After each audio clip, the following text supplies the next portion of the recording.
They tried to bury us, but they forgot. We are seeds. Today I speak, not from the grave, but from the conscience of the living. My name is Thomas Sankara, and what I see now in Gaza is not a war. It is a slaughter. It is not conflict. It is colonialism with missiles. Children pulled from the rubble, mothers burying their sons, entire families wiped from the census of the living in seconds. And the world, it watches, it calculates, it debates. Where were these debates when Africa bled? Where were your resolutions when my people were enslaved, exploited, erased from their land and their memory?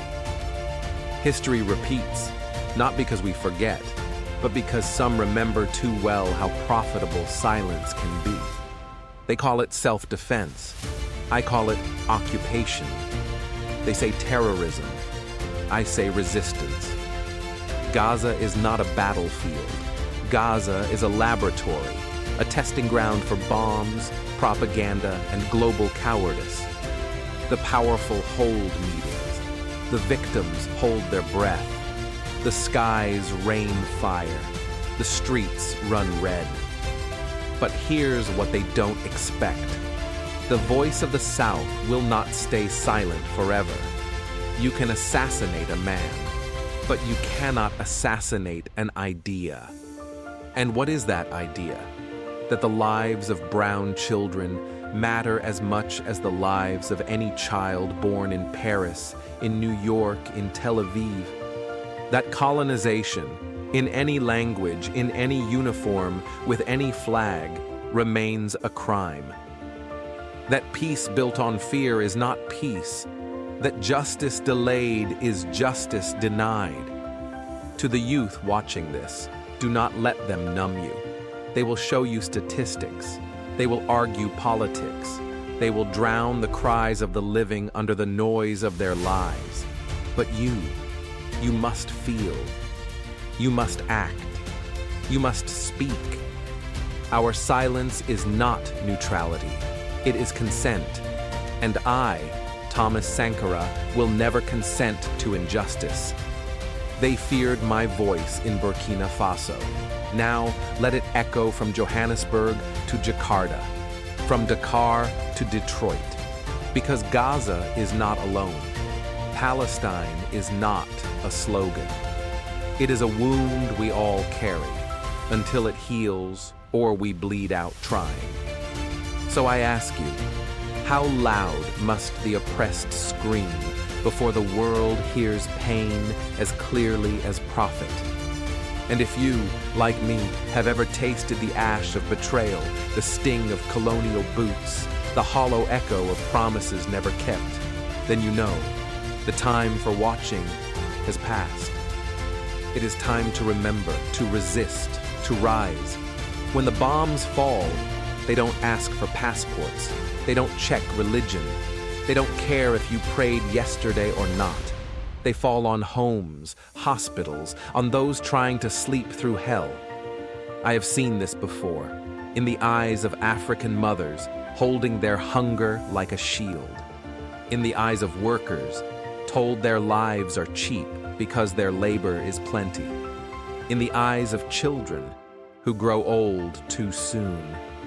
This is not about Palestine alone. It is about the machinery of control and who it crushes. They name their weapons after gods. They call their invasions operations.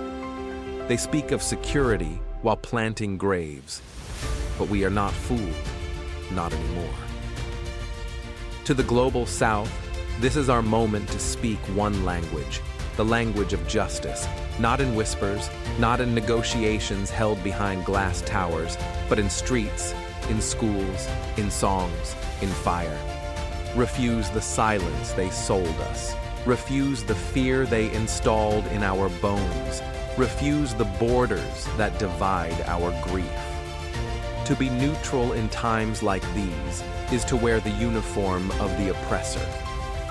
Every rocket launched on Gaza echoes in Congo, in Haiti, in Yemen, in Myanmar. Pain is global. and so must resistance be.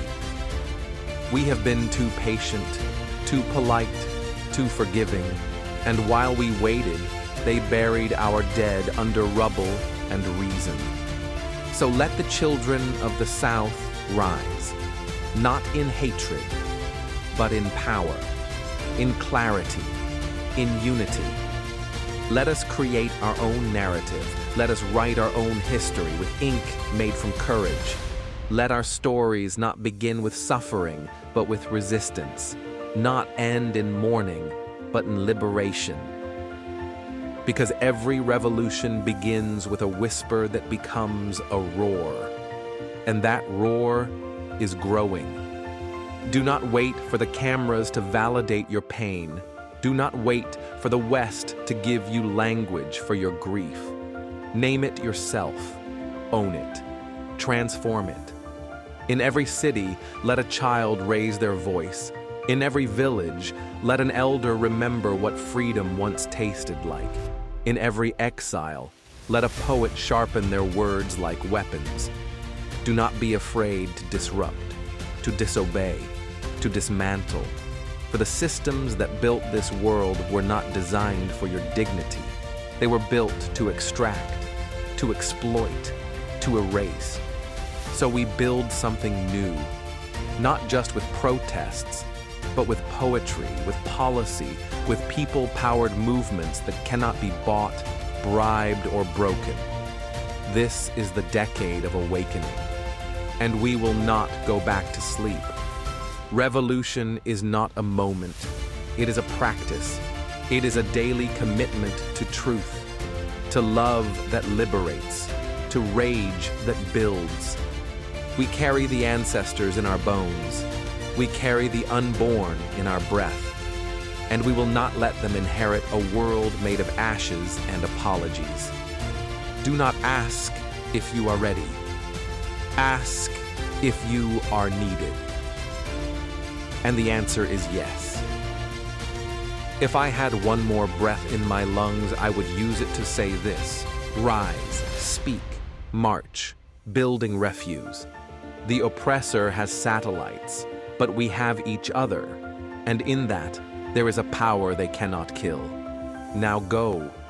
Make the ground tremble with your truth. Make history remember your name.